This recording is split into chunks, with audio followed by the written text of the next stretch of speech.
melangkahkan kaki, menegakkan jiwa. Semoga Allah menyempurnakan nikmatnya sampai kita mati husnul khatimah.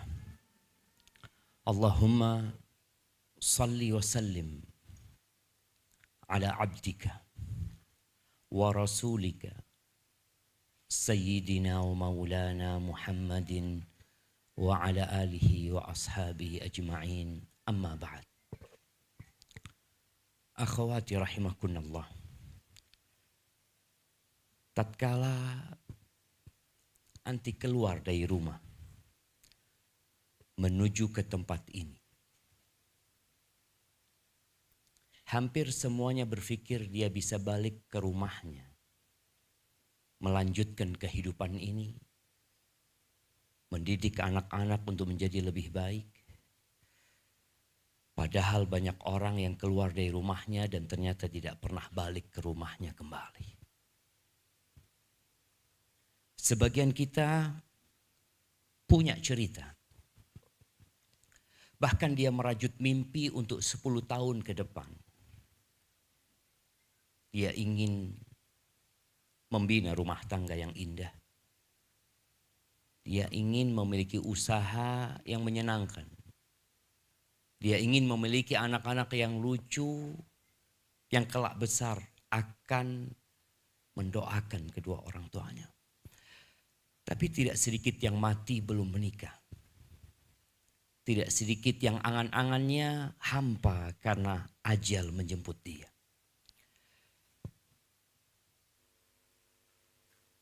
Beberapa hari lagi kita akan masuk ke bulan Ramadan.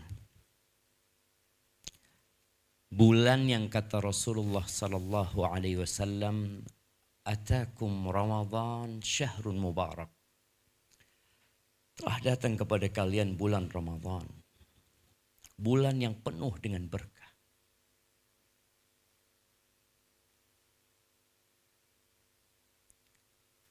Apa berkahnya Ramadan? Nah, coba sebutkan 5 berkahnya Ramadan. Ada mic di sana? Nah, tafadhali, siapa yang mau jawab?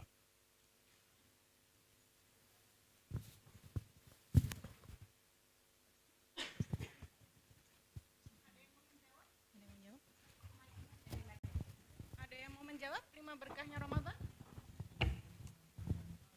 Tapi nggak sampai 5. Bulan penuh pengampunan, untuk bersedekah, berdoa dikabulkan insya Allah. Membaca Al-Quran, dan bulan penuh keberkahan. Iya, itu bulan penuh dengan keberkahan itu apa aja berkahnya?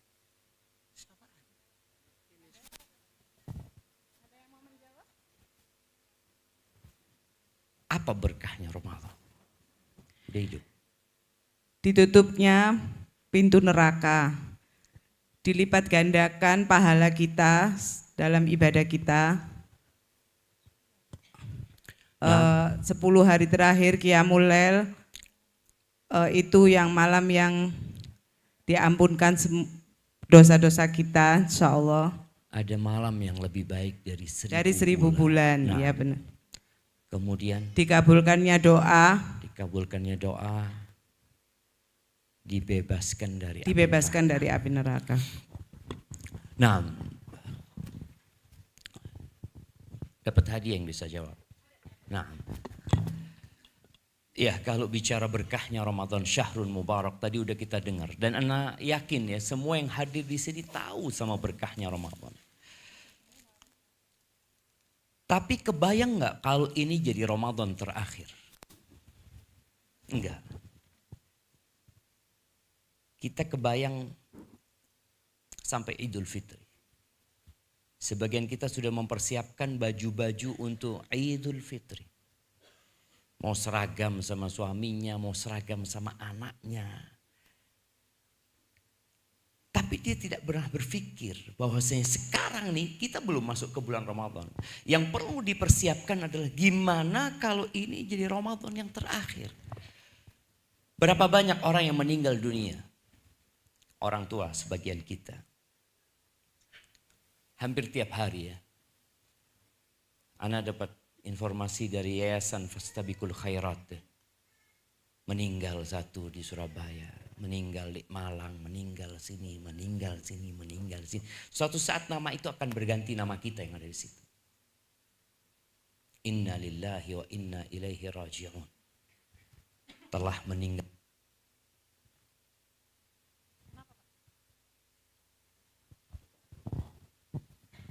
Ditukar ini aja, Ustaz.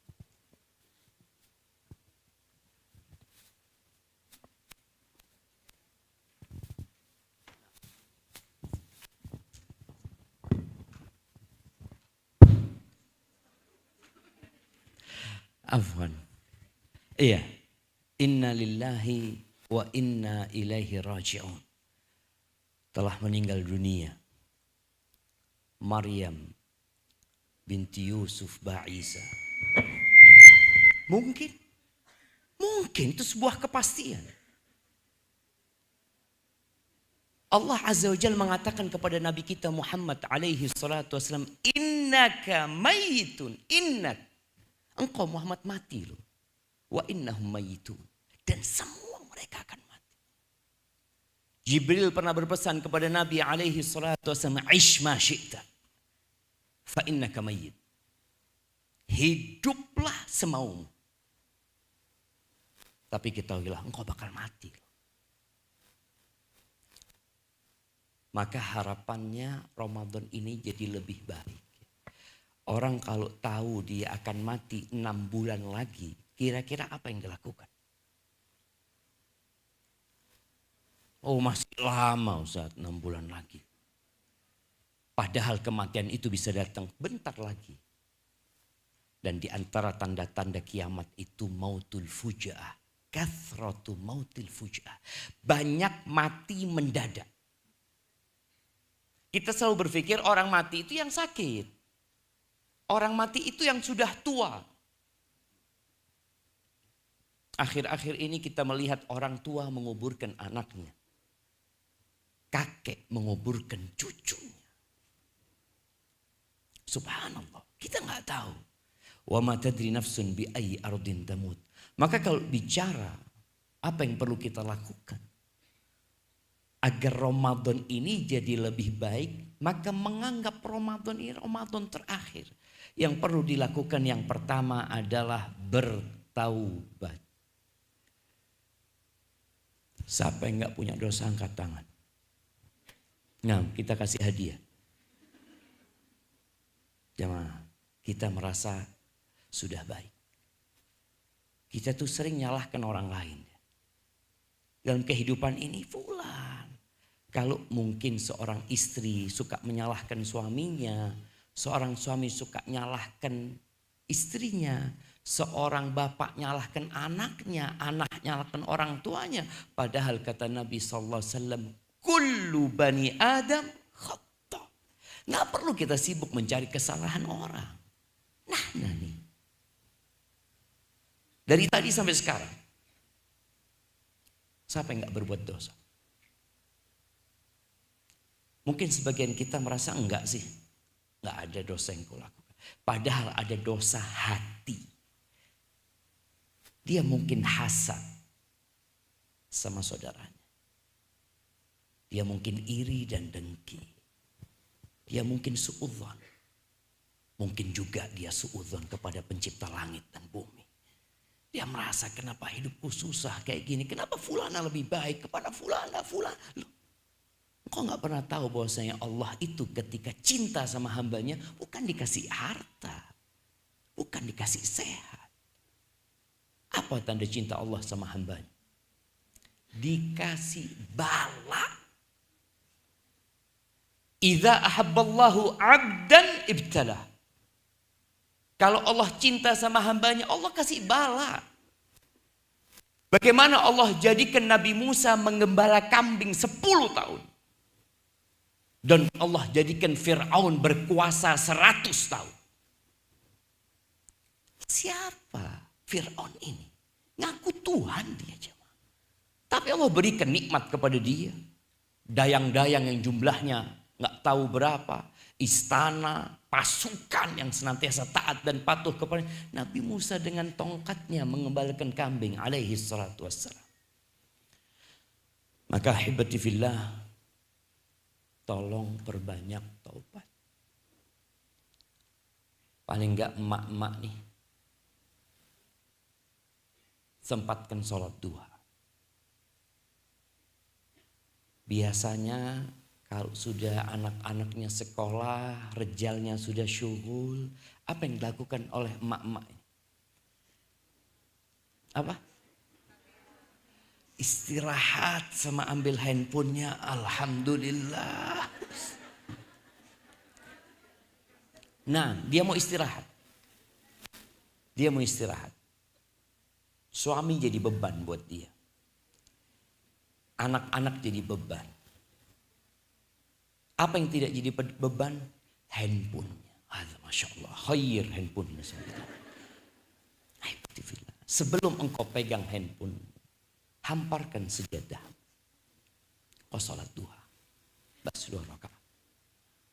Setelah itu engkau duduk membaca doa yang dibaca Nabi SAW. Apa doa yang dibaca Rasulullah SAW setelah sholat duha?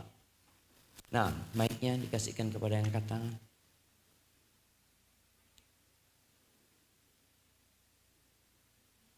Hilang mic-nya.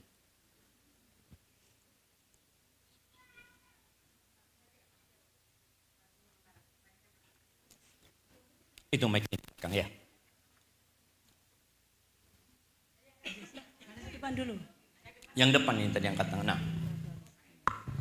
Bismillahirrahmanirrahim. Rabbi firli wa tub alayya innaka antat tawwabur rahim. Berapa kali? 100 kali. Masya Allah, kasihkan hadiah. Taib, siapa yang mau mengartikan doanya tadi? Tadi yang angkat tangan di belakang. Sebutkan. Itu mic yang kasih dia. Nah. Tafadhali. Artinya, ya Allah ampunilah aku dan terimalah taubatku. Sesungguhnya engkau maha penerima taubat lagi maha penyayang. Masya Allah, barakallahu fiik. 100 kali bayangin. Rabbi gfirli wa tub alayya innaka antat tawwabur rahim. Rabbi gfirli wa tub alayya innaka antat tawwabur rahim. Kalau kita membiasakan baca ini, lihat perubahan hidup kita. Tapi biasanya kita ngamalkan paling lama 3 hari. Habis gitu lupa lagi. Padahal ini modal untuk menguatkan hati. Kenapa ada orang yang Ramadannya sama aja kayak tahun lalu. Tahun sebelumnya sama seperti tahun sebelumnya lagi. Gak ada perubahan di diri dia. Hatinya lemah. Karena banyak dosa. Maka tolong nasihat ana mulai hari ini kalau masih ada waktu duha. Besok sampai selesai Ramadan. Jangan tinggalkan ucapan Rabbighfirli wa tub alayya innaka antat tawwabur rahim 100 marrah. Kalau Rasulullah SAW saja membaca dan beliau mengatakan ayyuhan nas tubu ilallah wastaghfiruh. Wahai umat manusia. Panggilan ini ditujukan kepada siapa? Kepada siapa jemaah? Abu Bakar, Umar, Utsman, Ali. Sahabat-sahabat yang dijamin masuk surga. Generasi terbaik umat ini yang Allah mengatakan radhiyallahu anhum. Allah ridho sama mereka. Ternyata Nabi SAW mengatakan kepada mereka, tubu ilallah wastaghfiruh. Bertobatlah kalian, beristighfarlah. Fa inni atubu ilallah wa astaghfiruh fil yaum akthar min 70 marrah. Aku itu sehari istighfarku, tobatku lebih daripada 70 kali. Kok kita yang banyak dosanya merasa sudah baik, jemaah? Ada sebuah doa. Yang tahu kasih 3 hadiah.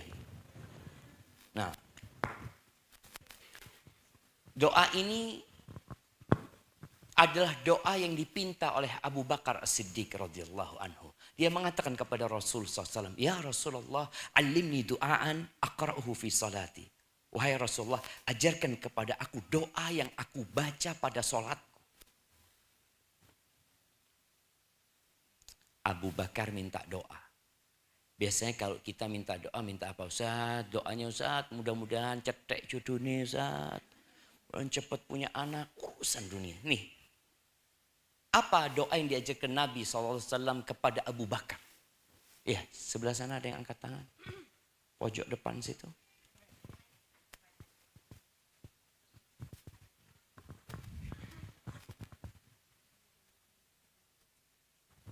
Robbi ini a'udzubika. Nah, Lupa mendadak Ustadz. Iya, biasanya kalau lagi sholat ingat kan. Nah, nggak apa, coba diingat. Pokoknya intinya akhirnya minta akhirnya itu wa husni ibadatik gitu. Oh, itu doanya Mu'ad. Allahumma a'inni ala dzikrika wa syukrika wa husni. Doanya Mu'ad, doanya Abu Bakar. Nah, Allahumma inni dolamtu nafsi dulman kathiro wa ma lam yaghfirud dunuba illa anta faghfirli maghfiratan min indika warhamni innaka antal ghafurur rahim. satu hadiahnya karena nyontek.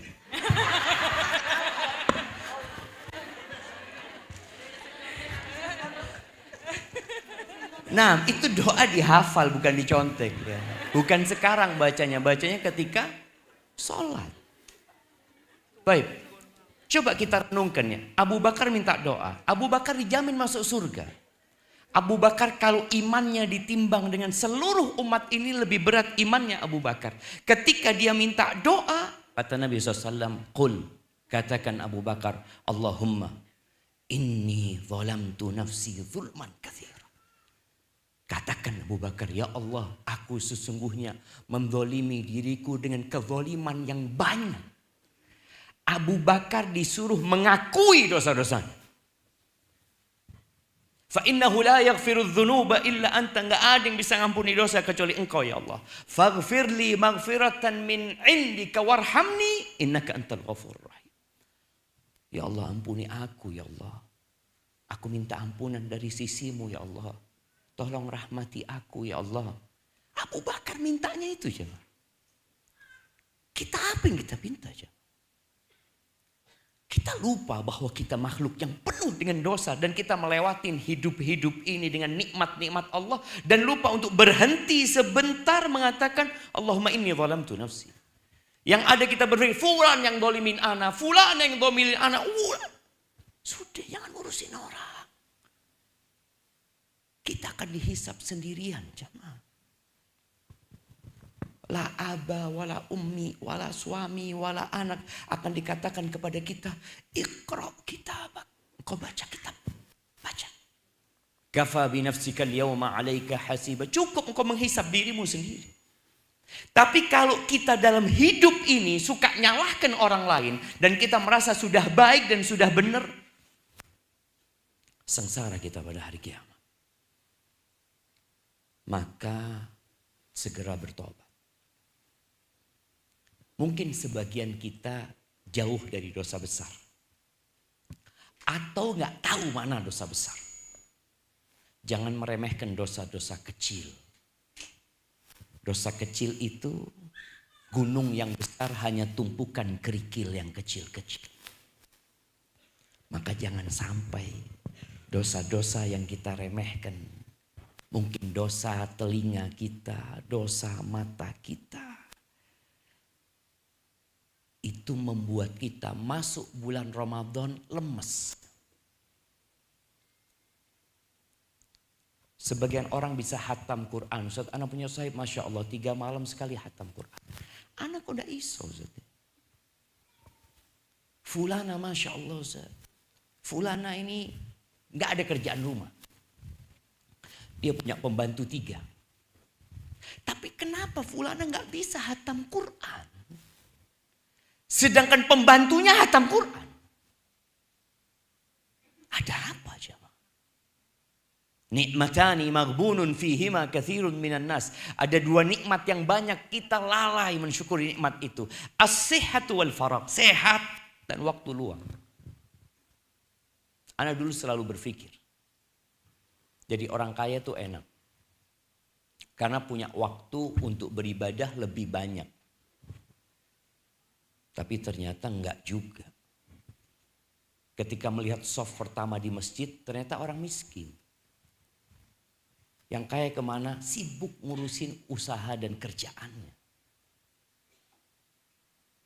Maka tolong perbanyak tobat, karena yang membuat lemah untuk melakukan ketaatan itu dosa-dosa kita. Perbanyak istighfar.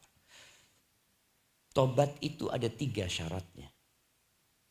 3 plus 1. Siapa yang mau jawab? Nah, fadhal di depan sini tadi.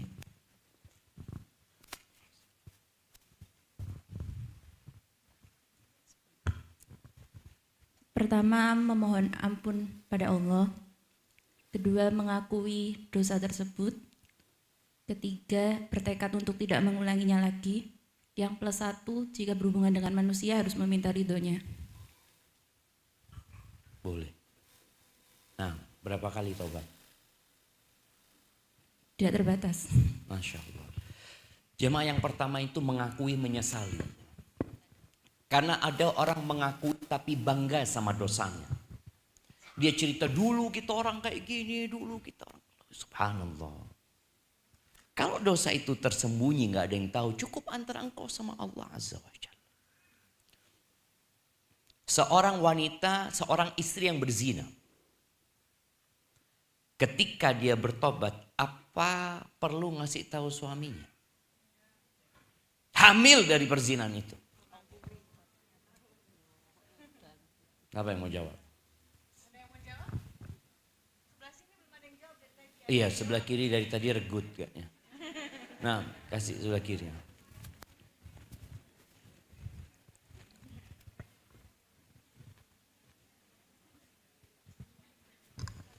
Tidak perlu Ustadz, karena otomatis nasab anak yang dikandung itu menjadi anak suaminya dalam Islam. Masya Allah, santi barakallah fiik. Iya jemaah. Cuma dia punya dosa besar. Memasukkan yang bukan anak suaminya jadi anak dia. Tapi itu hukum Islam.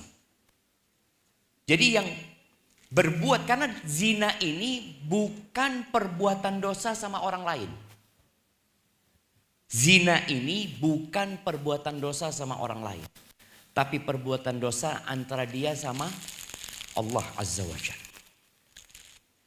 Makanya ketika ada seorang wanita datang kepada Nabi SAW, ya Rasulullah, inni hubla minaz zina. Aku hamil dari hasil zina. Apakah Nabi tanya dengan siapa engkau berzina? Enggak. Tidak ditanya sama Nabi SAW. Dia yang bertobat, dia yang dihukum. Maka tadi dikatakan yang pertama menyesali. Dia menyesali dosa itu, nggak perlu cerita sama siapa-siapa, nggak perlu cerita sama suaminya, cuma bagaimana dia memperbaiki penghormatan dia buat suaminya, penjagaan dia untuk anak-anaknya. Yang kedua tadi disebutkan meninggal dosa itu. Karena ada orang berbuat dosa, nyesal dia. Dia pegang handphonenya, mungkin dia nonton drakor sambil nangis-nangis. Nyesel anak nonton ini, Allah. Tapi tetap ditonton. Dia harus tinggalkan dosa itu. Yang ketiga tadi bertekad untuk tidak mengulangi. Bukan tidak mengulangi. Kita biasanya akan ngulangin lagi. Tapi bagaimana bertekad untuk tidak mengulangi. Kalau nanti ngulangin lagi, tobat lagi. Nanti ngulangin lagi, minta ampun lagi sama Allah Azza wa Jalla. Yang keempat ini yang berkaitan dengan manusia. Kalau ada hubungannya sama manusia, kita perlu minta maaf sama manusia itu. Kita kalau punya salah sama manusia itu sulit manusia memaafkan kita. Dan itu dia punya hak untuk tidak memaafkan. Dia nyakitin hati sahib kita. Sakit hati. Tapi dia masih memaafkan. 2 kali masih mau. 3 kali biasanya kita udahlah, anak gak mau kenal lagi sama fulan. Tiada maaf bagimu. Tapi kita 1000 kali berbuat dosa sama Allah. Kata Allah, man atani yamshi ataitu harwala. Kalau engkau datang kepada aku, kata Allah, jalan kaki, aku datang kepadamu berlari-lari.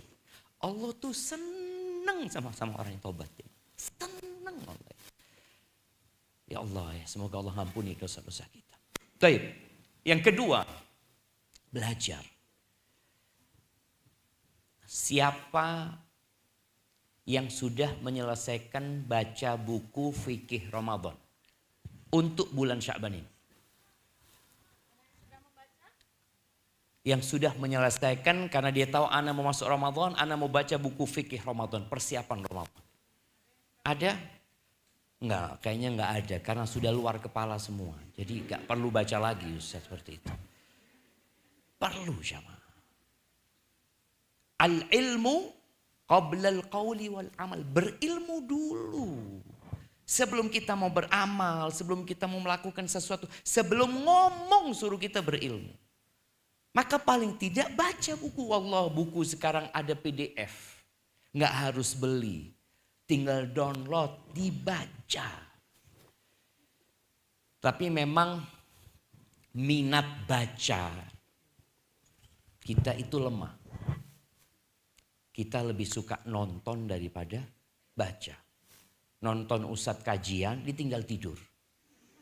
Gimana dia mau masuk? Belajar. Belajar lagi tentang fikih Ramadan, belajar lagi tentang fadilah Ramadan. Orang tuh kalau tahu dengan sesuatu dia akan semangat. Tahu bahwasanya baca Quran itu ternyata 1 huruf itu 10 kebaikan. 1 ayat itu lebih baik daripada seekor onta.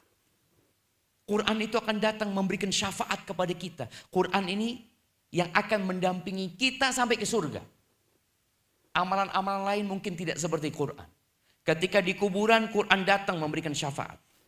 Ketika keluar dari kuburannya, Quran ini menyambut kita. Wajah orang yang pucat ya. Tanya, kau siapa? Kata dia. Kau lupa sama aku. Aku Quranmu yang kau baca. Subhanallah. Ketika melewatin sirat, dia datang memberikan syafaat. Gimana dia gak jatuh ke neraka jahanam? Ketika masuk surga lagi datang nih Quran. Dikatakan kepada dia, Iqra warqa warattil kama kunta turattilu fid dunya. Engkau baca tuh Quranmu. Naik derajatmu. Tartilkan Quranmu. Sesungguhnya kedudukanmu di surga di akhir ayat yang engkau baca. Terus kita malas baca. Imam Syafi'i rahimahullahu ta'ala bulan Ramadan 60 kali hatam Quran. Kita mau sekali, ya Allah. Gak sampai. Karena kita gak tadi, boleh jadi karena dosa yang menyebabkan kita malas. Boleh jadi karena kita memang gak meyakini fadilah yang ada dalam membaca Al-Quran. Maka belajar. Kemudian bayar utang. Ada yang masih punya utang? Sudah lunas semua. Ingat kadangkala sekarang sudah lunas. Karena sudah zuat, sudah punya suami, punya anak. Tapi waktu SMA engkau gak bayar utang. Ingat. Waktu kuliah engkau gak bayar utang. Dicatat sama Allah. Sejak engkau balik, engkau gak puasa. Biasanya perempuan ini Masya Allah. Ramadan puasa, tapi utang dia ketika datang bulan, males dia untuk membayarnya. Karena dia harus membayar di saat orang-orang gak puasa. Berat buat dia. Maka tolong utangnya dilunasi. Kemudian niat. Niat memang mau memakmurkan Ramadan ini dengan amal soleh. Ada orang yang puasa karena ikut-ikutan. Kenapa puasa? Ya gak enak di rumah semua pada puasa, malulah. Ada yang seperti itu. Puasa karena tradisi dan budaya. Dan ada yang puasa karena sehat.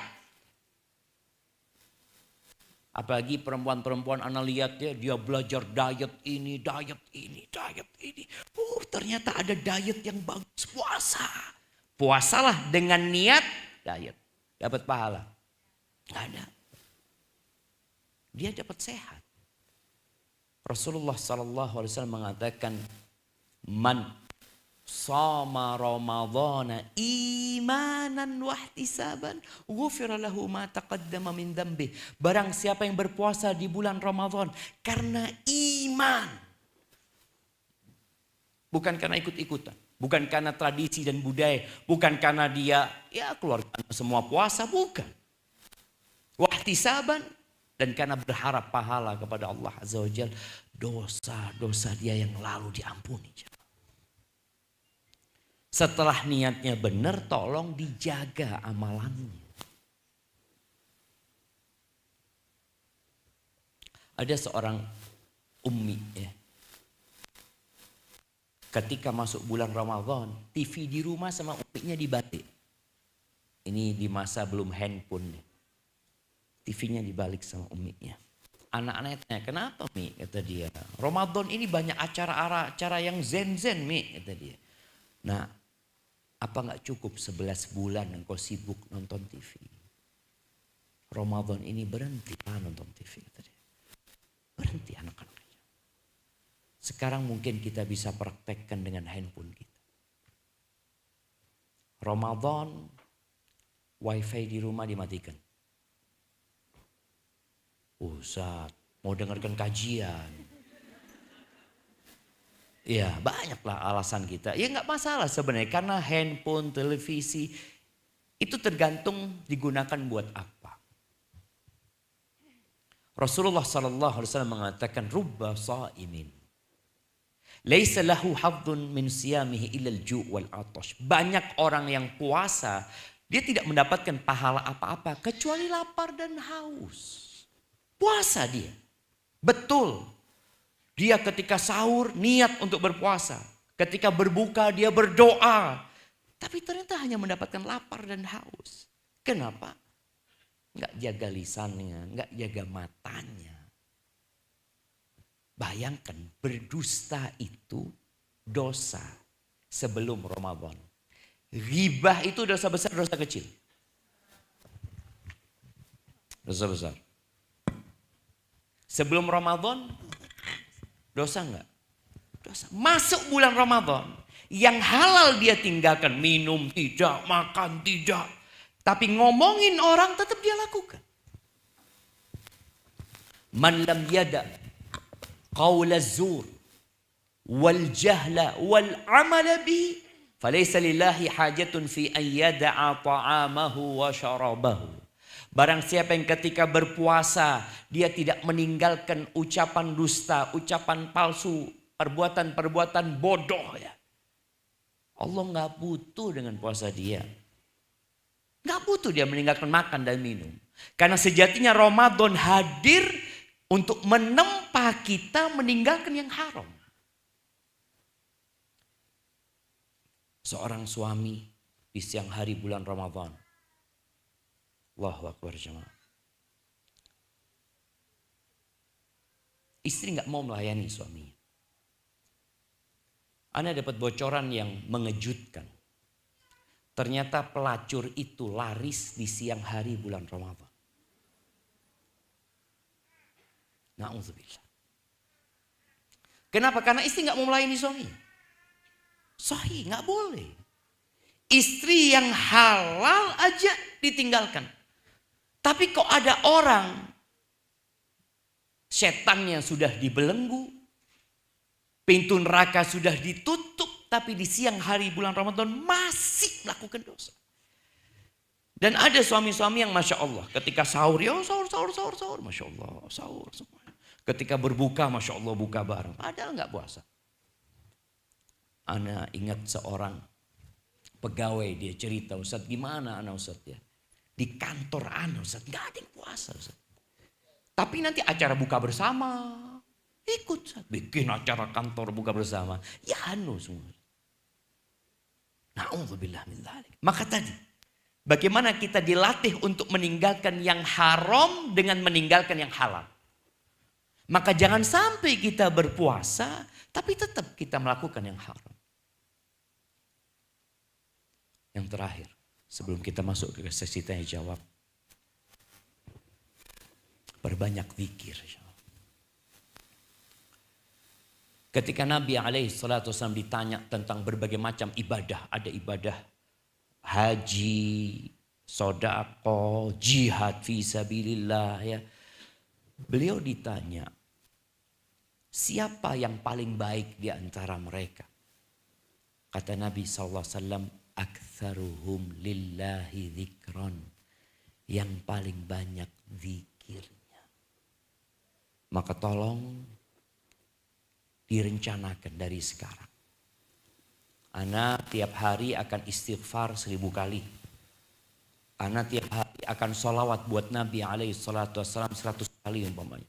Ana mau baca subhanallah wa bihamdihi subhanallah ladzi. Direncanakan dari sekarang sehingga tatkala kita masuk Ramadan ada yang mau kita kerjakan. Dan kalau ini jadi Ramadan kita yang terakhir dan kita mati sebelum masuk Ramadan, semua rencana kita ditulis kebaikan sama Allah SWT.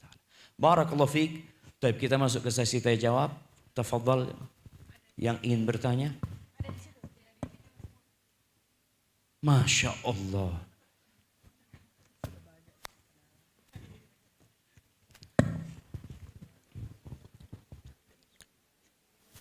Ustaz, saat kita sedang dalam keadaan berpuasa, kita lebih aware untuk tidak ghibah. Namun saat sudah berbuka, ghibah menjadi sering terjadi secara sadar maupun nggak sadar. Terkadang kita sudah berupaya menahan diri dan menjauhi ghibah. Terutama saat orang lain yang memulainya. Karena hal itu di luar kontrol kita sebagai manusia. Namun saat kita bersama orang tua secara sadar nggak sadar, kemudian beliau membahas ghibah. Apakah ada langkah yang bisa kita lakukan Ustadz sebagai seorang anak yang tetap bisa mendengarkan orang tua saat bercerita sebagai bentuk rasa hormat dan mengingatkan beliau tanpa menyakiti hatinya atau mengguruinya? Subhanallah jemaah. Iya, orang tua kita adalah orang yang paling kita cintai ya. Jangan sampai orang tua kita banyak dosanya yang dia nggak sadar. Sebagian orang berpikir kalau menceritakan sebuah fakta itu nggak dosa. Iya nggak apa-apa asalkan nggak berkaitan dengan orang lain. Karena ghibah itu bukan fitnah. Nabi SAW mengatakan ghibah itu dzikruka akhaka yakrah. Engkau menyebut tentang saudaramu, subhanallah. Nabi sebutkan saudara. Menganggap sesama muslim itu saudara kayaknya mulai pudar. Dianggap orang lain loh. Bukan, dulurmu dia. Dia saudaramu. Loh Anda gak kenal dulurmu. Innamal mu'minuna ikhwah. Orang-orang beriman itu saudara. Bagaimana Allah menggambarkan tentang orang yang ghibah ini? Ayuhibbu ahadukum ayyakula lahma akhihi maitan fakarihtumu. Apakah mau kalian makan bangkai saudara kalian? Saudara kalian. Mau? Maka tolong perlu ditumbuhkan di diri kita, semua saudara kita. Ya kalau bicara bagaimana supaya tidak menyinggung perasaan orang tua. Maka yang pertama kalau bisa engkau memberikan nasihat, engkau berikan nasihat. Dengan cara, Abah, kita kalau ngomongin orang kayak gini masuk ghibah enggak, Bah ya? Seperti orang yang sedang bertanya sehingga tidak menggurui. Kalau ngomong Bah, ghibah nih Bah. Abah mau masuk neraka. Allahu Akbar. Enggak. Jadi anak itu tetap memposisikan dirinya sebagai anak, bagaimana dia bertanya, Abah, apa enggak masuk riba, Bah ya? Takutnya kita udah puasa, udah ngaji, baca Quran, nanti hari kiamat pahala kita berikan kepada orang itu.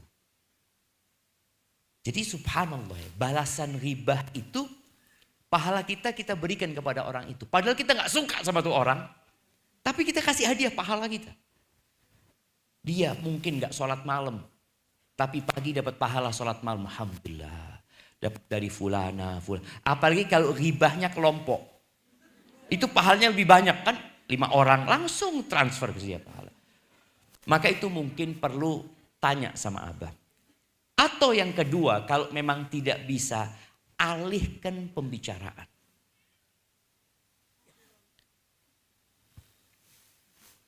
Kita itu kadang-kala ngobrol gak punya bahan. Bahannya itu, kulaan bahannya ya sama fulana ini kulaan bahan. Oh, ana dengar dari fulan. Itu tahu apa? Fulana, Allahu Akbar. Bagaimana dialihkan pembicaraan ke yang lebih bermanfaat sambil didoakan orang tuanya. Tapi kadangkala kita harus tegas sama orang tua. Walaupun engkau akan dibenci sama orang tua. Nabi Ibrahim diusir sama bapaknya sendiri. Tapi tolong dengan adab dan etika yang baik ya. Kalau hari itu nggak mau, mungkin nanti cari waktu lain ya. Jangan pas ribain orang. Ngomong sama orang tua itu jangan pas dia sedang menceritakan keburukannya orang. Tapi lagi santai, Bah, ana denger atau Ma, ana denger ternyata ngomongin orang itu jadi pahala kita transfer ke dia. Kadang-kala orang tua nggak sadar. Loh, tapi kan kita nggak bohong. Kita nggak ngada-ngada. Ya itu, kalau ngada-ngada itu jadi fitnah. Lebih besar lagi dosanya. Barakallahu fikum. Salah satu masalah RT. RT? Oh, rumah tangga. Yang anak kira RT di kampung. Salah satu masalah RT yang banyak terjadi saat ini yaitu banyak yang cerai hati tapi tidak cerai dokumen. Serumah tapi mendekat dan bicara hanya saat ada butuhnya saja. Status masih suami istri tapi tak saling peduli dan perhatian. Di luar terlihat baik dan harmonis. Tapi di dalam hancur dan kritis. Suami sibuk dengan dunianya sendiri. Istri sibuk menahan sakit dan luka batinnya. Katanya bertahan demi anak, tapi anak-anak pun tak merasakan kehangatan dalam keluarga. Rumah tangga seperti ini, kenapa dipertahankan? Untuk apa? Ahibati fillah. Hidup ini bukan untuk bersenang-senang. Bukan. Ini kembali kadangkala kita menyalahkan pasangan hidup kita. Hidup ini untuk berjuang. Bagaimana istrinya Fir'aun punya suami Fir'aun. Bagaimana Nabi Nuh, Nabi Lut bertahan punya istri pengkhianat. Karena tujuan kita hidup bukan bersenang-senang. Kalau bicara cinta, Allah Azza wa Jalla mengatakan wa min ayatihi an khalaqalakum min anfusikum azwajan litaskunu ilaiha wa ja'ala bainakum mawaddah wa rahmah. Allah jadikan di antara kalian mawaddah dan rahmah. Jadi ternyata rumah tangga itu nggak harus ada cinta, nggak harus. Ketika ada seorang wanita yang nggak suka sama suaminya, suaminya ini ingin istrinya mencintai dia, padahal cinta itu tidak dipinta, tapi cinta itu hadir dengan kita berbagi cinta. Penghormatan itu tidak dicari. Tapi penghormatan itu dengan kita memberi penghormatan, orang akan memberikan penghormatan. Laki-laki ini harim-harim yang zuat sama dia rata-rata gugat cerai. Akhirnya suatu hari nama dia sudah jelek di masyarakat ya. Dia bawa seorang Abdullah bin Abil Arqam kalau nggak salah. Dibawa untuk menjadi saksi. Bahwasanya istrinya dia ini nggak cinta. Istrinya lagi di rumah dia tanya. Anshuduki billah atuhibbinani. Aku meminta dengan nama Allah. Engkau cinta nggak sama aku? Kata istrinya udahlah bang. Gak usah ngomong itu. Ngomong yang lainnya. Enggak kata dia. Aku bersumpah minta sama Allah. Engkau cinta nggak sama aku? Kata istrinya enggak. Akhirnya suaminya laporan ke Umar bin Khattab radhiyallahu anhu. Dipanggillah nih istrinya. Apakah engkau yang terus terang mengatakan tidak cinta kepada suamimu? Ya Amirul Mukminin, innahu nasyadani billah. Wahai Amirul Mukminin, dia itu bersumpah minta kepadaku dengan nama Allah. Afa akdzib? Boleh aku bohong? Kata Umar, ikdzibi, bohong aja. Ini termasuk bohong yang diperbolehkan. Antara suami istri, nanti ditanya sama suaminya, engkau cinta sama aku? Wallah bang, gak pernah kebayang anak mau berpisah dengan engkau bang. Jadi bohong itu boleh. Dalam urusan ini ya, dalam urusan cinta, kasih sayang ini itu, sang istri mengatakan, ya Allah bang, kalau engkau keluar rumah bang, ya Allah kapan datang? Padahal gak kepingin datang gitu kan jemaah. Kalau bisa tabrakan di jalan sana gak balik lagi suaminya. Mungkin ada mungkin. Istri-istri yang merasa suaminya, Allah na'udzubillah ya. Umar bin Khattab mengatakan, fa inna aqallal buyut allati tubna 'alal hub. Sedikit rumah tangga yang dibangun di atas cinta itu sedikit. Cuma karena sering nonton drakor, kayaknya harat semua itu jamaah. Nah, sedikit rumah. Terus kenapa orang mempertahankan rumah tangganya? Walakinnan nas yata'amaluna bil islami wal ihsan. Tapi orang-orang mempertahankan rumah tangga karena mereka diciptakan untuk mengabdi kepada Allah Azza wa Jalla. Mereka bermuamalah atas dasar Islam dan perintah untuk berbuat baik. Kita kepada anjing disuruh berbuat baik. Bahkan seorang pelacur memberi minum seekor anjing diampuni dosanya, dimasukkan ke surga. Suamimu ana rasa gak lebih parah daripada anjing. Nah, artinya tolong gitu loh. Mempertahankan rumah tangga itu hanya saja seorang istri ini. Kalau tadi dikatakan suaminya sibuk dengan dunianya sendiri. Mungkin engkau belum menciptakan dunia yang dia sukai di rumah itu.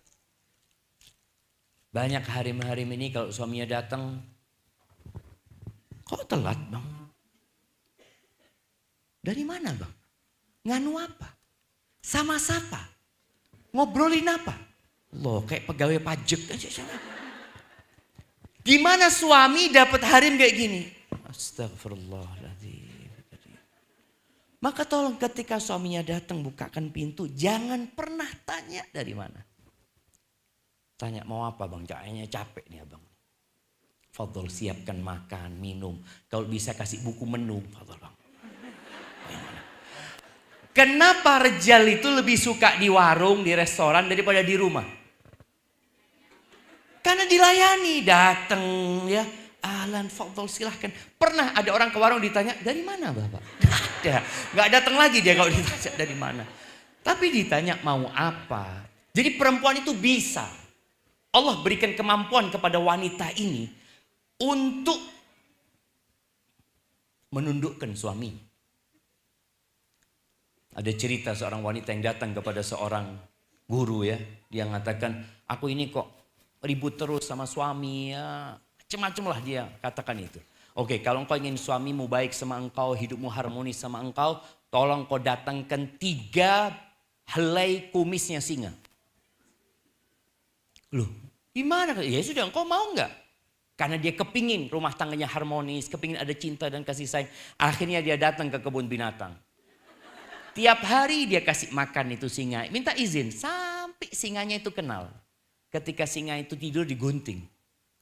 Dibawa itu kepada gurunya. Ini kata dia. Kata gurunya, ya Allah, singa aja engkau bisa tundukkan. Masa suamimu gak bisa, kata dia. Jadi masalahnya kadangkala memang gak mau. Dia merasa, ya suamiku gak baik ini itu. Bagaimana kau menjadikan dia baik? Gitu. Apalagi kalau engkau katakan, kesian demi anak-anak mau mempertahankan rumah tangga. Bisa, bisa. Jadi jangan mengatakan, ya kayaknya gak mungkin sudah Ustaz. Umar bin Khattab itu pernah mau membunuh Rasulullah SAW. Bagaimana dia berubah menjadi orang nomor 2 setelah Abu Bakar As-Siddiq radhiyallahu anhu. Ada juga cerita seorang wanita yang dia mengatakan, anak 6 tahun sabar menghadapi suami. Tapi dalam 6 tahun ini kadang-kadang ada seorang yang, anak Ustaz 17 tahun Ustaz. Ada pirejal ini. Kalau bisa anak kembalikan ke orang tuanya tak balik. No Ustaz. Apa gitu loh. Kadangkala dia bertahan tapi dia tidak memperbaiki. Dia tidak memperbaiki. Dia bertahan, dia memuliakan suaminya, dia menghargai suaminya, dia memberikan perhatian. Jadi subhanallah jemaah, di antara ciri-ciri wanita penghuni surga itu yang suka minta maaf sama suaminya. Loh Ustaz, ana tidak salah. Bukan urusan kau salah atau tidak salah. Salah aja berat minta maaf. Muter-muter. Kau minta maaf. Datang ke suamimu, kata Nabi SAW, perempuan itu kalau dizolimi sama suaminya. Atau dia menzolimi suaminya, dia datang. Ini wanita penghuni surga ya. Dia datang kepada rijalnya, dia letakkan tangannya. Dia mengatakan, bang, la adzuku bi ghumdin hatta tarla. Aku gak akan memejamkan mata sampai kau ridho. Bisa mengatakan itu.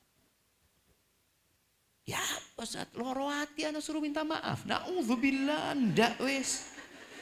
Kadang-kala diem-dieman jamaah ya. Baik. Sambil didoakan suaminya. Ustaz, bagaimana jika ada orang yang diberi amanah curhatan supaya tidak menyesakkan dada dan sudah diamanati untuk jangan cerita ke siapa-siapa karena terkait persoalan rumah tangga. Ternyata cerita itu sama yang diamanai malah dijadikan rahasia umum dan konsumsi publik. Yang justru memperumit situasi dalam rumah tangga dan malah berujung pada perceraian. Kemana seharusnya kami curhat?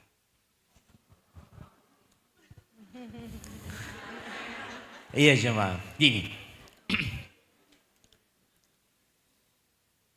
Di antara tanda-tanda orang munafik itu kalau dikasih amanat dia berkhianat. Dan Rasul SAW mengatakan, idza haddatha ahadukum akhahu thumma iltafat. Kalau seorang ngomong sama temannya, kemudian dia noleh, fa'lam annahu amanah.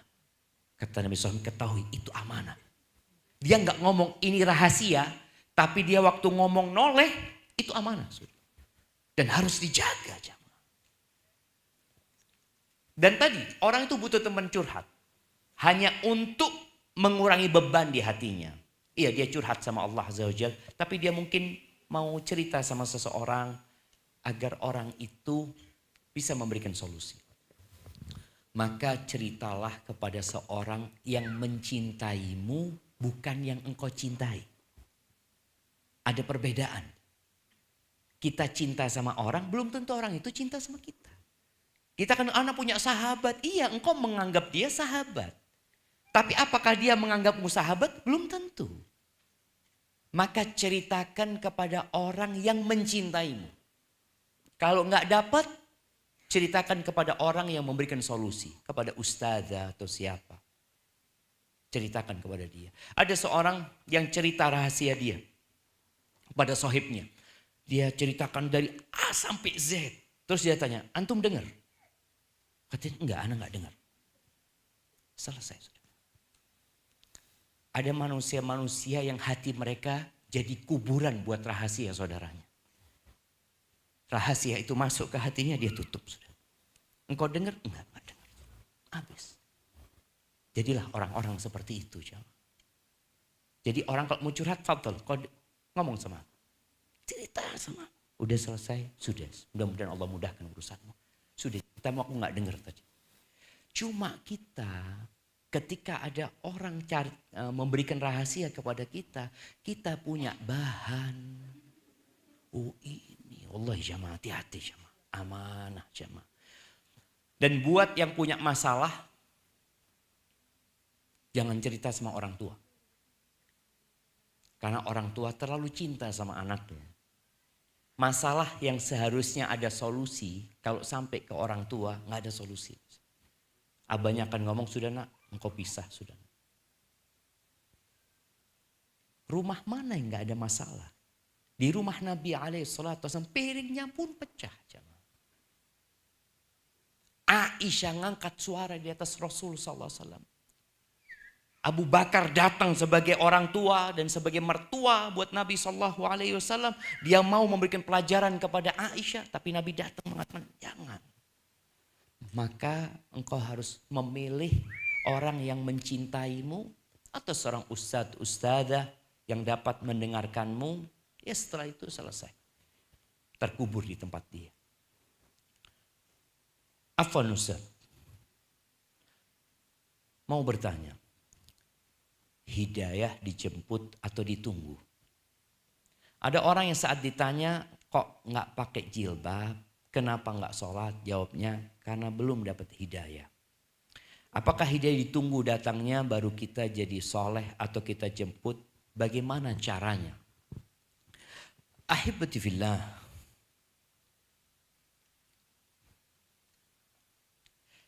Allah nggak kirim malaikat ya untuk ngajak orang soli. Ya soli, tidak ada. Allah itu kirim Rasul sallallahu alaihi wasallam yang menyampaikan agama ini. Dan Allah mengatakan wa ma 'alaika illal balagh. Tugasmu hanya menyampaikan. Paman Nabi nggak dapat hidayah. Padahal pamannya Abu Talib yang mendampingi Nabi SAW sejak ditinggal sama kakeknya sampai jadi Rasul. Pamannya itu pasang badan buat keponakannya. Tapi Allah tidak berikan hidayah. Kenapa? Padahal hidayah sudah disampaikan.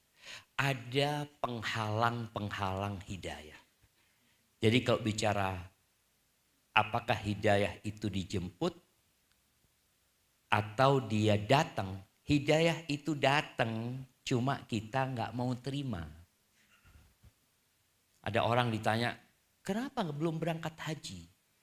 Belum dipanggil loh Ustaz. Loh, Nabi Ibrahim dari dulu sudah manggil. Engkau cuma nggak dengar. Iya. Jadi kalau bicara hidayah itu dijemput, kita itu menjemput hidayah dan sejatinya hidayah itu udah datang sama kita. Cuma kita nggak nerima. Apa penyebab kita tidak terima? Yang pertama, sombong. Sombong itu batarul haqqi wa ghamtun nas. Sombong itu menolak kebenaran dan meremehkan orang. Kadang-kala dia beranggapan yang pakai jilbab, aduh ya Hanu pakai jilbab. Lebih baik nggak pakai jilbab, yang penting baik. Subhanallah. Lebih baik engkau pakai jilbab dan jadi orang baik. Itu seharusnya dipikirkan. Salat ini rukun Islam. Dan kita tahu orang kalau salatnya baik, insya Allah yang lainnya baik. Maka sampaikan kepada orang tersebut, kalau engkau memang menunggu hidayah, tolong siapkan hatimu untuk menyambut hidayah itu. Dengan menghilangkan kesombongan, kemudian fanatik terhadap satu kelompok, seperti fanatiknya orang Quraisy dengan berhala-berhala mereka. Kalau ditanya kenapa engkau menyembah berhala-berhala itu? Dari dulu nek moyang kita kayak gitu. Itu sulit mereka akan menerima hidayah. Sambil disuruh berdoa. Mohon kepada Allah Azza wa Jalla.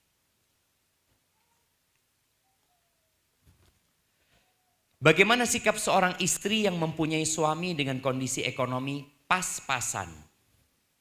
Bahkan untuk saat ini sedang bermasalah secara finansial.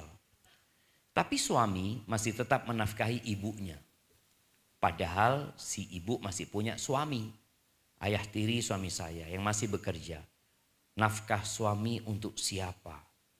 Khawatir suami saya yang berniat berbakti malah menzalimin anak istri. Untuk nafkah yang lebih diutamakan istri apa ibu? Kenapa? Apa yang mau jawab? Kasih mic-nya. Kenapa? Nah,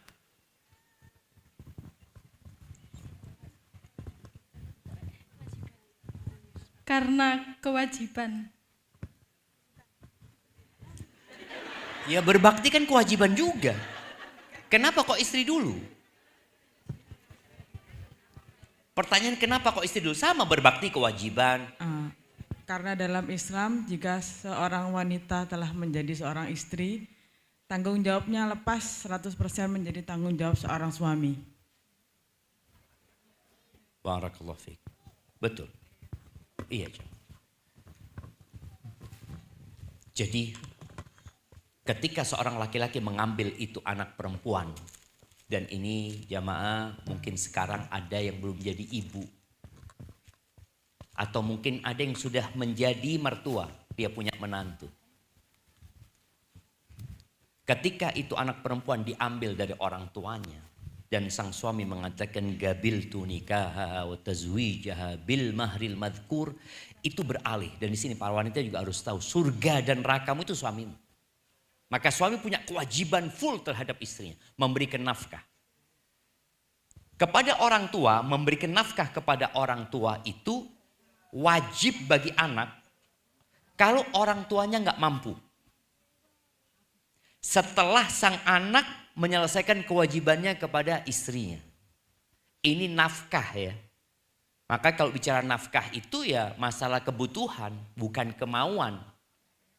Ketika sang suami sudah memberikan kepada istrinya sandang, pangan, papan. Sang suami punya rizki, dia belikan mobil buat orang tuanya. Istrinya nggak dibelikan mobil. Zalim nggak suaminya? Kenapa nggak? Karena nafkahnya udah dikasih. Jadi kewajibannya sudah. Semua kebutuhan istri dia penuhin. Tapi kalau kesenangan suami lebih mendahulukan ibunya, nggak apa-apa. Dia punya rezeki, dia beli gelang emas, dia berikan ke ibunya dulu, Ummah ini. Apakah sang suami mendolimin istrinya? Tidak. Karena perhiasan itu bukan termasuk nafkah wajib ya. Seperti itu. Kecuali suaminya kepingin istrinya cantik, ya sudah belikan gitu loh yang dibutuhkan sama dia. Cuma kalau tadi disebutkan kadangkala suami ini lupa. Dia berpikir aku harus berbakti sama orang tua. Iya, engkau wajib berbakti sama orang tua, tapi engkau wajib memberikan nafkah kepada istri dan anak-anak. Ini sepakat ya, semua madhab kalau bicara mana yang lebih diutamakan, nafkah buat istri atau nafkah buat orang tua. Nafkah ya, artinya sang suami hanya punya buat dimakan. Maka istri dan anak-anak. Ketika dia nggak mampu, anak nggak mampu, ya udah engkau cerai. Itu anaknya orang. Atau sang istri boleh minta cerai sama suaminya. Tapi sabarlah.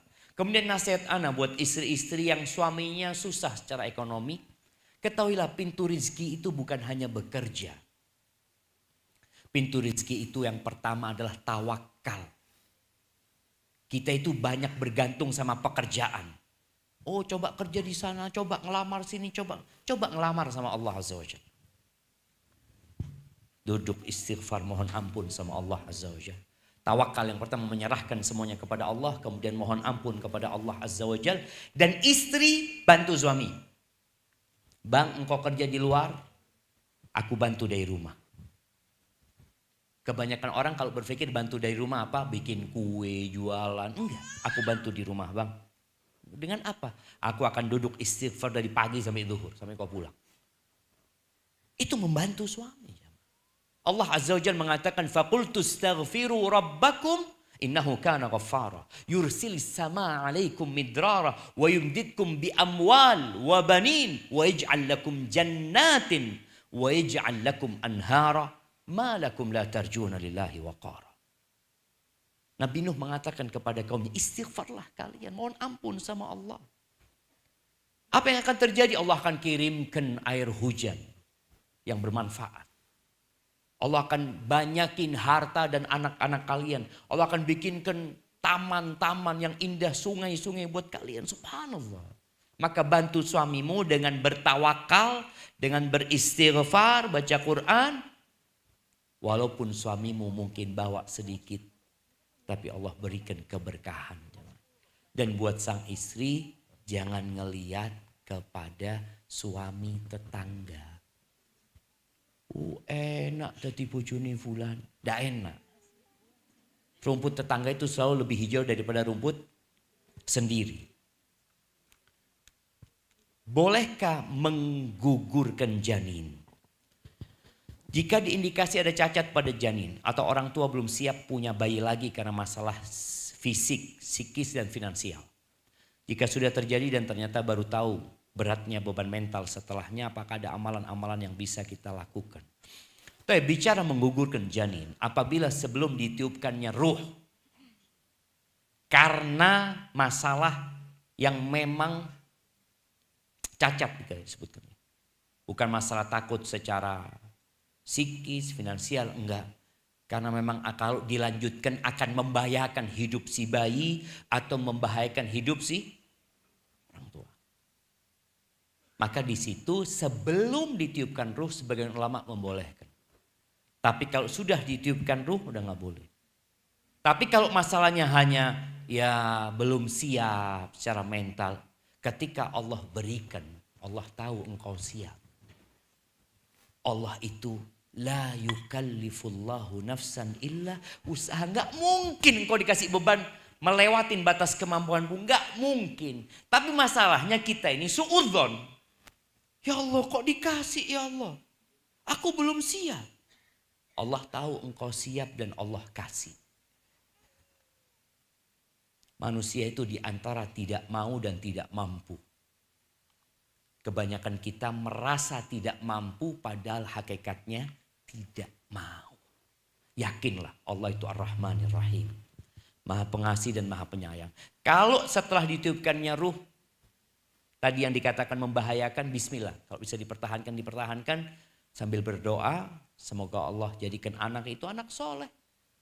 Ustaz, daripada anak itu nanti lahir meninggal dunia, boleh jadi anak itu yang memberikan syafaat kepadamu nanti pada hari kiamat. Kita nggak tahu. Apa yang harus dilakukan? Perbanyak sedekah. Perbanyak sedekah, memohon ampun kepada Allah Azza wa Jalla. Semoga dengan itu dihapuskan dosa-dosanya. Maksud perceraian karena takwa ini seperti apa Ustaz? Ipar saya mengadu domba saya dan suami. Dia menganalogikan bahwa pernikahan kami ini seperti saat kamu sedang di atas pesawat dalam kondisi emergensi. Siapa yang harus diselamatkan dahulu? Pasti dirinya dahulu, baru orang di sebelahnya. Sedangkan Al-Quran menjelaskan bahwa selamatkan dirimu dan keluargamu dari api neraka. Ipar ini bilang kalau mau pisah, pisah saja, jangan berat sama anak. Apa ipar saya ini disebut takhbib. Dan termasuk jin dasim berupa manusia yang masuk merusak rumah tangga kami. Ana nggak tahu kalau bicara jin dasim ini. Iya. Jemaah begini. Jadi kalau Masya Allah.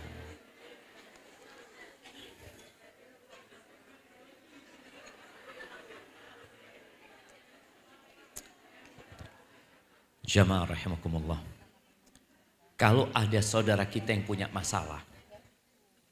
Kalau ada saudara kita yang punya masalah.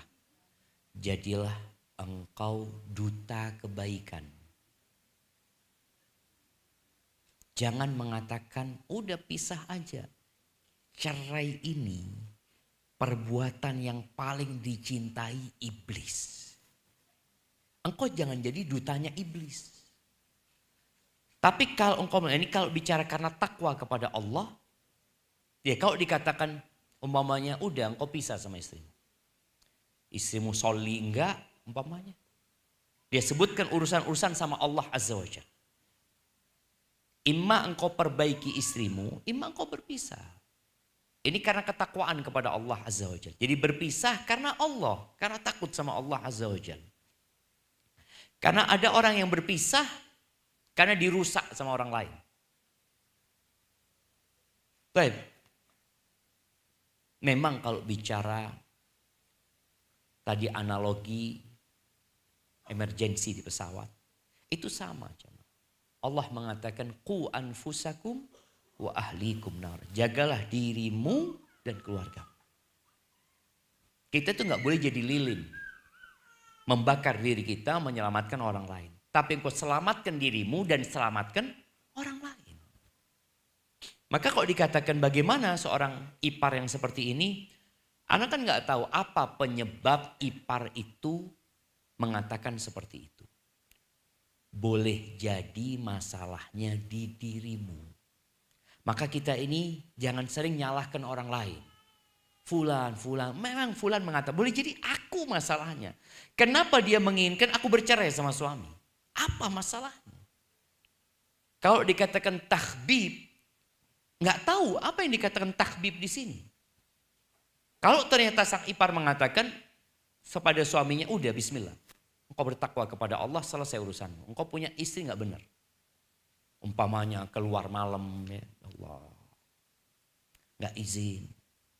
Sampai ada seorang anak ya, dia minta sama abahnya, abah sudah cerai sama umi, Nggak tahu abahnya ini masih cinta sama umi. Anaknya sampai hawas sama ibunya. Ibunya itu ditemukan di hotel sama laki-laki. Kesian, ini bukan takhbib. Ini memisahkan karena Allah Azza wa Jal. Abah imam perbaiki umi, wailah bisa. Kalau nggak abah jadi dosa gitu loh. Jadi seperti itu. Karena masalahnya nggak tahu apa, tapi tadi sebelum kita memberikan arahan kepada seseorang untuk berpisah, mungkin bisa dipertahankan rumah tangganya. Jangan terburu-buru. Tadi ada orang yang 6 tahun bersabar, 12 tahun dia mendapatkan kenikmatan itu. Bismillah Ustaz. Bagaimana cara menghadapi pasangan kita yang sering iri dan menuntut lebih? Karena sering scrolling dan melihat status kebahagiaan yang di-share orang lain di medsos. Yang pertama, jangan suka ngelihat status orang lain. Kita itu kadang-kadang sakit hati gara-gara status orang lain. Kita tuh diperintahkan untuk menundukkan pandangan. Engkau sibuk dengan statusmu. Kalau dikatakan tadi, ini sering iri karena sering melihat orang lain. Itu penyebabnya orang iri. Karena melihat apa yang Allah berikan kepada orang lain. Dan belum tentu yang nampak itu sesuai dengan realita. Berapa banyak ya orang-orang yang digadang-gadang pasangan paling romantis di Indonesia cerai. Jadi yang perlu dilakukan istri kalau suaminya nuntut lebih, bismillah. Apa yang bisa engkau lebihkan buat suamimu? Dan ketika memberikan pelayanan kepada suami, tolong niatkan lillah. Semua kelelahanmu, energimu, capekmu ngurusin suami ini, insya Allah dapat pahala. Tapi kalau engkau melihat suami berlebih-lebihan, akhirnya engkau malas. Bertakwalah kepada Allah sesuai dengan kemampuanmu. Insya Allah rumah tanggamu dijaga sama Allah Subhanahu Wa Taala. Ada oknum suami, ini melaporkan suaminya saja. Ada oknum suami zaman now yang pelit tapi banyak menuntut. Kata-katanya menyakitkan hati, temperamen, pemarah. Waktunya lebih banyak untuk teman daripada keluarga. Tidak mensupport dan membela istri, tidak mendidik agama untuk istri dan anak. Namun suami ini masih jauh dari kelakuan Fir'aun. Bolehkah meminta cerai dan memutuskan berpisah dan tidak tahan seperti Aisyah? Mengapa Aisyah mampu seperti Asia?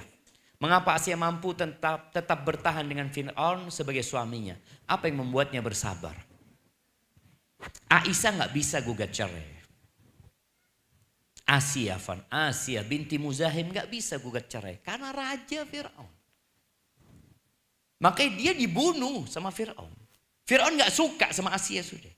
Dan Fir'aun tidak ingin mempertahankan rumah tangganya. Asia tidak punya pilihan kecuali dia bersabar menerima hal itu. Tapi alhamdulillah ada satu anak didik Asia. Siapa? Musa alaihissalam. Baik. Kalau engkau ingin gugat cerai, boleh. Gugat cerai itu karena suami tua. Suami sakit-sakitan. Karena suami akhlaknya buruk. Suami tidak memberikan nafkah dengan baik. Kalau bicara gugat cerai, boleh. Yang tidak boleh itu gugat cerai tanpa sebab yang syar'i. Tapi sekarang apa yang sudah dilakukan oleh dirimu sekarang? Punya suami pelit. Boleh ya ngambil hartanya suami yang pelit, boleh. Tapi untuk kebutuhan nafkah. Bukan untuk ngambil fulusnya suami, ganti handphone, ganti apa, nggak boleh. Maka sabarlah selama suamimu masih menjalankan ketaatan kepada Allah. Kalau dikatakan suami kata-katanya menyakitkan. Kenapa dia ngomongnya menyakitkan? Boleh jadi engkau sebabnya. Ustaz, suami anak Ustaz, masalah yang kecil jadi besar Ustaz.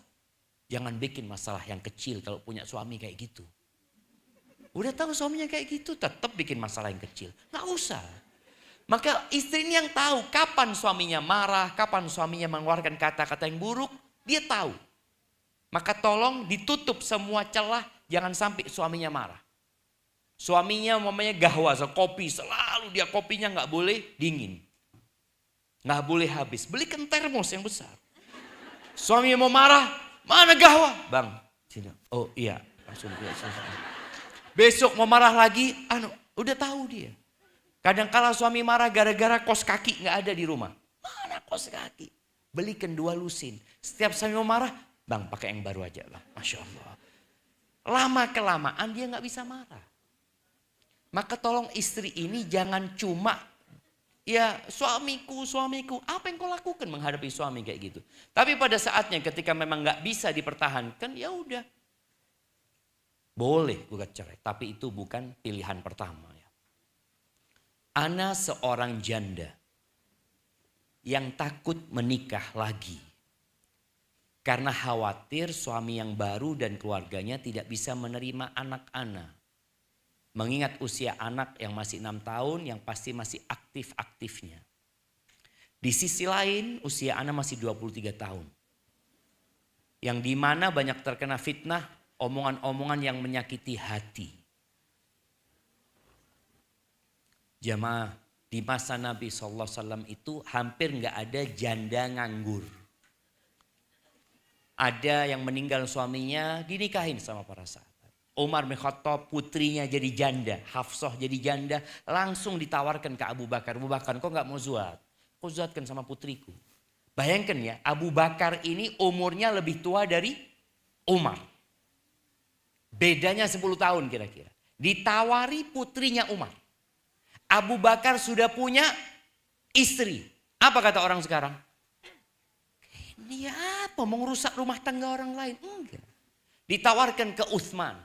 Utsman ini siapa? Utsman ini menantunya Rasulullah SAW. Ditawarin anaknya Umar. Artinya janda itu kalau bisa nggak ada janda gitu loh. Dinikahkan janda itu. Sampai akhirnya Hafsah dinikahi sama Rasulullah SAW. Ini pertanyaannya. Kadang-kadang kan janda itu, Masya Allah. Baik, ini selesaikan jawab ini. Terus kita tutup acara kita jemaah. Janda ini tadi suka diomongin sama orang. Ganggu rumah tangganya orang, ini itu. Maka kita harus membantu dia menyelesaikan urusan dia. Kalau bicara kekhawatiran dia. Kekhawatiran nanti suaminya tidak mau menerima anaknya. Ya ketika ada yang melamar, sampaikan. Aku ini punya anak. Kalau engkau siap menerima aku bersama anakku, ahlan wa sahlan. Tapi kalau engkau hanya siap menerima diriku, aku minta maaf. Mudah-mudahan Allah kasih ganti yang lebih baik. Perbanyak istighfar, mohon ampun kepada Allah Azza wa Jal. Dan semoga dengan seperti itu Allah Azza wa Jal mendatangkan jodoh yang lebih baik daripada suami yang terdahulu. Aqulu qawli hadha wa astaghfirullah li wa lakum wa lisairil mu'minin wal mu'minat fastaghfiruhu. Innahu huwal ghafur rahim. Itu yang dapat Anda sampaikan, kurang lebihnya mohon maaf. Wassalamualaikum warahmatullahi wabarakatuh.